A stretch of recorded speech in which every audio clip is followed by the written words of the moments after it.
சுற்றுப்புற சூழலின் எதிரி யார்?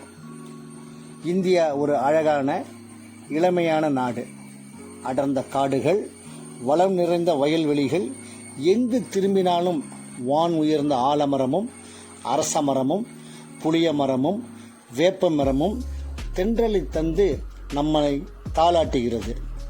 சிறிய குன்றுகளும் பல உயிர்களுக்கு உறைவிடமாக விளங்கி கொண்டிருக்கிறது.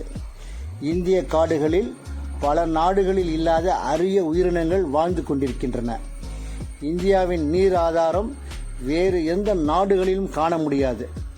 பல ஆயிரம் மைல்கள் கடந்து ஒவ்வொரு துறை நிலத்தையும் பண்படுத்தி செழுமைப்படுத்தி வளப்படுத்தி ஒவ்வொரு உயிரினங்களையும் தாய் போல காத்து நம்மையும் காப்பாற்றிக் கொண்டிருக்கிறது. 3 திசைகளிலும் நம் நாட்டை கடல் சூழ்ந்து அழகுக்கு அழகு சேர்த்து கொண்டிருக்கிறது.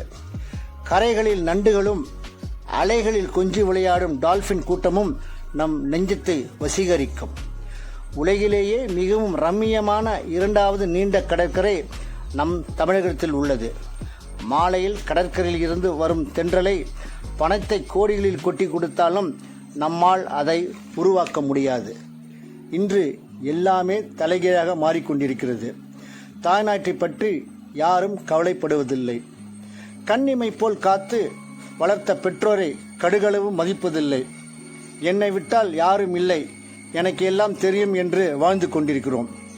நாம் இன்றைய காலகட்டத்தில் இயற்கையை கொஞ்சம் கொஞ்சமாக கொன்று கொண்டிருக்கின்றோம். காடுகளை அழித்து அதை நாசமாக்க துவங்கிவிட்டோம். மலைகளை உடைத்து ரோடுகளாகவும் பளிங்கு கற்களாகவும் மாற்றிவிட்டோம்.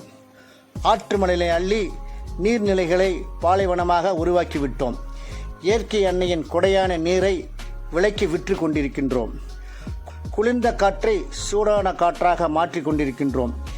ஏரி குளங்கள் மீது நல்ல தரமான வீட்டை கட்டுகின்றோம். ஏன் இந்த பேராசை? அடுத்த தலைமுறைக்கு நல்ல ஆரோக்கியமான நம் தாய்நாட்டை நாம் விட்டு செல்ல வேண்டாமா?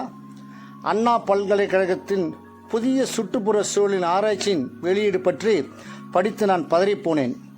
இனி வரும் காலங்களில் கோடை என்பது 2 மாதங்கள் அல்ல, 8 மாதங்கள் நம்மளை வாட்டி வதைக்கும். வெயிலின் தாக்கம் ஒருவரையும் விட்டு வைக்கப் போவதில்லை. இனியாவது மனம் திருந்துவோம், இயற்கையை போற்றுவோம், மரங்களை வெட்டுவதை நிறுத்துவோம், நீர்நிலைகளை பாழ்படுத்துவதை உணர்ந்து இந்த வாழ்க்கையை அழகாக ஆழமாக நேசித்து வாழ்வோம்.